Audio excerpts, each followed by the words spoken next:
Hey there everyone, welcome to Arsenal Fan TV, and this is just one of those results that you don't want to look back on, let alone talk about. It's just a typical Arsenal performance that we seem to put in every season when things are going so well for us. It amazes me that we're this close, literally this close to doing something special in the league this season, yet we're still capable of putting in such clueless performances against sides that we should be having the beating of. This performance really did remind me of the 2-1 defeat that we suffered away from home at the Liberty Stadium to Swansea last season, and everything that could have gone wrong in this match did go wrong, similarly to Swansea last season. First of all, the Coquelin injury, that's an absolute massive blow to us. You've got to hope and pray that he's going to be back as soon as possible, because if he's out for more than 2 months, if he's out over that Christmas period, then that could define our season. And I hate to say it, but we've pretty much had it if Coquelin's out for a number of months, because he's so pivotal and so dynamic to the way in which we play. As well as that, everything else that did go wrong. The missed penalty at the end of the game, I don't know what Cazorla was doing or even thinking when he ran up for that penalty, but it was one of the worst spot kicks that I've seen in a good long while. It was absolutely horrendous. John Terry-esque, that from Santi Cazorla. And then you've got the Arteta injury, the own goal. I mean, Arteta had an absolute nightmare, and our club captain can't even complete 90 minutes in the field of play. And there's just too much blind faith in players that shouldn't be representing Arsenal Football Club at this moment. Per Mertesacker, Mikel Arteta, they're two of those players at this moment. And with all respect to Arteta, I think when he came into Arsenal, I know when he came into Arsenal, he offered so much to the club. He was such a dynamic midfielder. But at this moment, he is not capable. He is not at the level required to play for the club. Mertesacker, I think he's got a lot to offer Arsenal off the pitch, but he shouldn't be starting games right now. Gabriel is just watching him on the bench, is just watching Mertesacker's career deteriorate,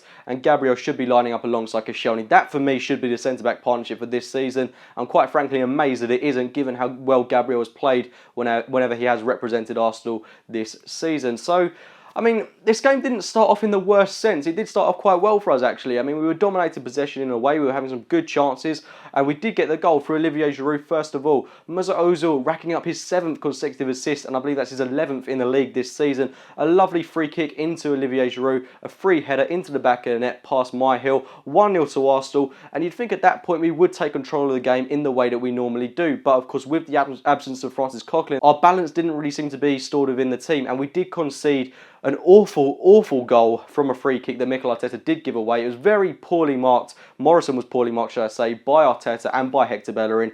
A free volley, in a way, over Petr Cech, floated into the back of the net, and a 1-1 scoreline to make it level for West Brom. And shortly after that, they make it 2-1.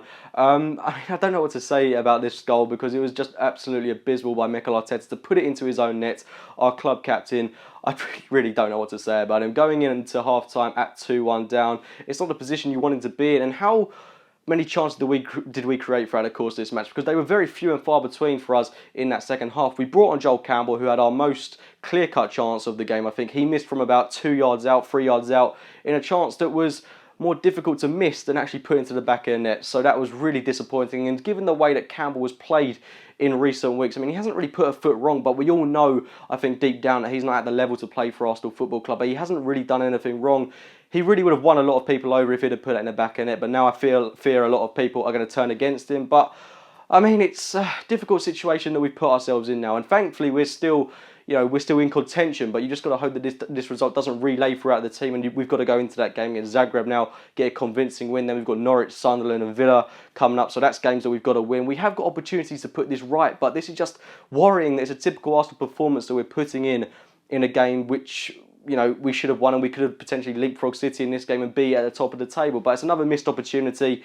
I do fear that this could potentially carry through into the upcoming fixtures. I mean, Norwich away is going to be by no means an easy game at Carrow Road. They're going to be really up for it. You just got to hope that Ramsey, Chamberlain, Walcott, etc. are all restored into the team as soon as possible, and we could put this result behind us. But, I mean, how seriously are we going to be taken when we've got Kieran Gibbs, our left back, on the left wing? How many clubs in the league are playing their left back on the left wing? It's just ridiculous, the situation that we put ourselves in. It does go back to summer when we could have brought in players like Kondogbia, Vidal, Schneiderlin, and we could have influenced our attacking sense in a way by bringing in another winger or something. But, I mean, we're in a difficult scenario now with all the injured players that we've got, and I don't know why we get so many injuries. I really don't. And they all seem to be muscular as well, and I can't honestly epitomise why we get all these injuries, because I just don't know. I really don't know why it continues to happen season upon season. We are the most poorly run club in keeping players fit, whether it comes down to training regimes or injuries that we just seem to get on the pitch, whether it's down to the poor warm-ups that we have. I don't know, it's just unprofessional in the way that we play, and the team really did put in a devastating performance today, but like I say, not in the right sense of the word. Anyway, get your thoughts on this game in the comments box below. Do be sure to subscribe to Arsenal Fan TV if you are new to the channel. Like the video if you've enjoyed it, and as always, I'll be speaking to you soon. Arsenal Fan TV, just down here at Wembley. I think this is magnificent what they've done here at Wembley, in solidarity with the people who lost their lives in France. They've